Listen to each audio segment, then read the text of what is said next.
आज हम बात करेंगे हर एक फाउंटेन टाइटन के बारे में जो कि हमें अटैक ऑन टाइटन में देखने को मिला है, और ये भी कि हमारे एरन भैया को फाउंडिंग टाइटन के पावर कैसे मिले थे बिना रॉयल फैमिली के ब्लड हुए। चलिए स्टार्ट करते हैं सबसे पहला टाइटन यामीर फ्रिज से। यामीर को जानने के लिए हमें उसके पास्ट के बारे में जानना पड़ेगा। करीब 2000 साल पहले यामीर के विलेज को एलियंस आके अटैक कर देता है और बाकियों की तरह यामीर की फैमिली को भी मार दिया गया और यामीर के जीव को भी काट दिया गया। काफी क्रूअल किंग था भाई। और एक दिन जब यामीर कुछ पिग्स को भागने में मदद करती है तब उनकी किंग सभी को बुलाता है और पूछता है कि किसने किया, और सभी लोग यामीर को पॉइंट कर देता है और फिर किंग उसको आजाद करती है ताकि उसको हंट कर पाए। और तब वो उनसे बचने के लिए एक बड़ी सी पेड़ के नीचे चली जाती है, और जब वो इस बड़े से पेड़ के नीचे चली जाती है तब वो फिसल के नीचे पानी में गिर जाती है, जहाँ पे एक अजीब सा क्रीचर आके यामीर के साथ कंबाइन हो जाता है और तब वर्ल्ड का सबसे पहला टाइटन क्रिएट हो जाता है। और इस पावर को यूज करके यामीर अपना बदला ले सकती थी, बट बोल्ट किंग के पास चली जाती है और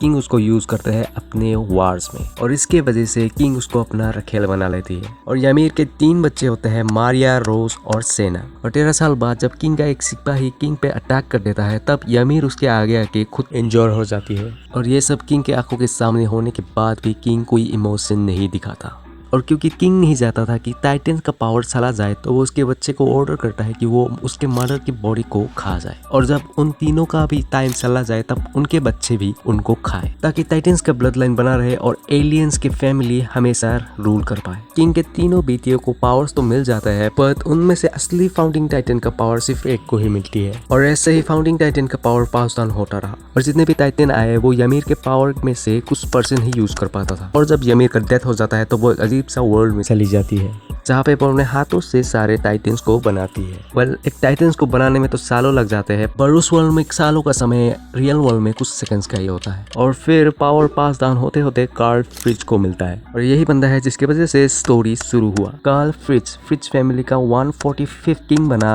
और फाउंडिंग टाइटन के पावर को इनहेरिट। कार्ल एक सिविल वॉर की वजह से होने वाले डिस्ट्रक्शन को देख के उसका माइंडसेट चेंज हो जाता है, और वो अपने एंसेस्टर के तरीकों को छोड़ के अपने लोगों को लेके पैराडाइज आइलैंड चला जाता है, और वहाँ पे जाके उसके लोगों के ऊपर फाउंडिंग टाइटन के पावर को यूज करता है और लोगों के मेमोरी को मिटा देता है। और अपने पावर्स को यूज करके वो थाउजेंड्स ऑफ कोलोसस टाइटन से 3 वॉल क्रिएट करता है, और वॉल कंप्लीट होने के बाद कार्ल फ्रिज सबको वार्न करता है कि जो भी पैराडाइज आइलैंड में अटैक करेगा उनको मिलियंस ऑफ कोलोसस टाइटन जाके डिस्ट्रॉय कर देगा। पर असल में ये एक ब्लफ था, वो ऐसा बिल्कुल नहीं करता। और कार्ल फ्रिज अपने फ्रिज टाइटल को छोड़ के रेस नाम से एक नया फैमिली स्टार्ट करता है, और कार्ल फ्रिज मरने से पहले हर एक फाउंडिंग टाइटन के लिए एक मैसेज छोड़ के चला जाता है, और उस मैसेज का पावर इतना था कि जो भी फाउंडिंग टाइटन इनहेरिट करता था मैसेज के वजह से उन सब का माइंडसेट चेंज हो जाता था। और इसी इन्फ्लुएंस की वजह से रोड और यूरी राइस के फादर जो पहले वर्ल्ड के सारे टाइटन्स को खत्म कर देने की बातें करते थे, वो फाउंडिंग टाइटन इनहेरिट करने के बाद वो भी किंग कार्ल के इन्फ्लुएंस में आ जाता है, और रोड और यूरी के बार बार कहने पर भी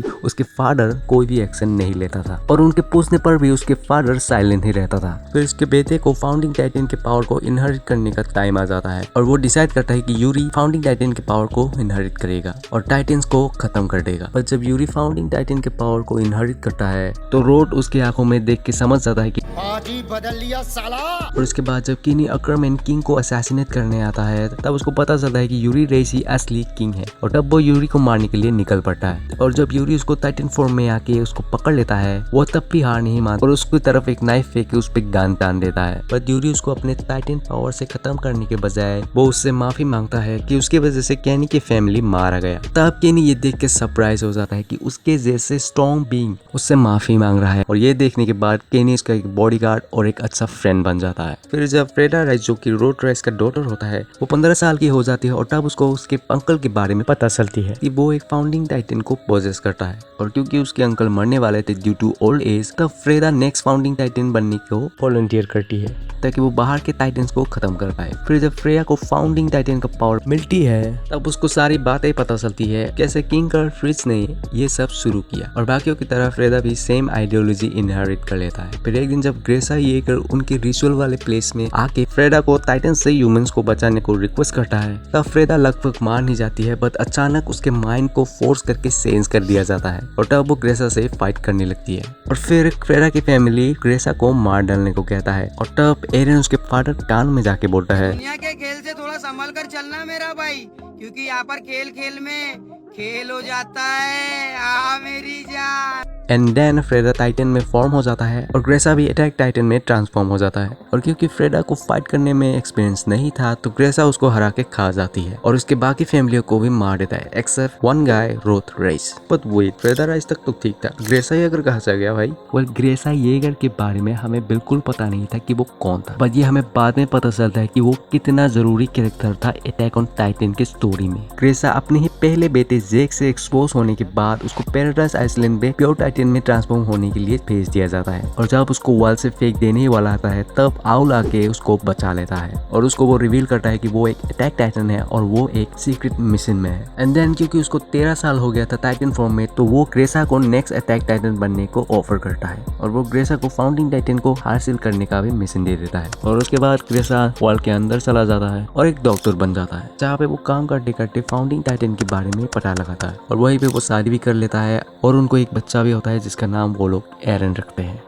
और जैसे ही ग्रेसा को फाउंडिंग टाइटन का पावर मिल जाता है तो उसके तुरंत बाद ही वो एरन को पास डाउन कर देता है और ये बात एरन को बिल्कुल पता नहीं होता। वेल, पहले उसको ये भी पता नहीं था कि वो एक टाइटन शिफ्टर था और जैसे ही वो अटैक टाइटन के पावर एक्सीडेंटली यूज करता है ठीक उसके ही तरह वो फाउंडिंग टाइटन के पावर को भी एक्सीडेंटली यूज करता है। और जैसे ही ये बात सभी को पता चल जाती है तब एरन सबके लिए एक टारगेट बन जाता है। तब रोड राइज उसको किडनैप करके अपने रिचुअल वाले प्लेस में ले आता है ताकि हिस्टोरिया एरन को खा के उसके फैमिली में फिर से फाउंडिंग टाइटन का पावर ले आए। पर हिस्टोरिया इस पावर को इनहर्ट करने से मना कर देती है और वो एरन को रोड राइज से बचा लेती है। और बहुत सालों बाद जब वो अपने भाई जैक की मदद से पहला टाइटन यामीर से मिलता है तब एरन उसको एक मोटिवेशन स्पीच देके उससे उसका पावर मांग लेता है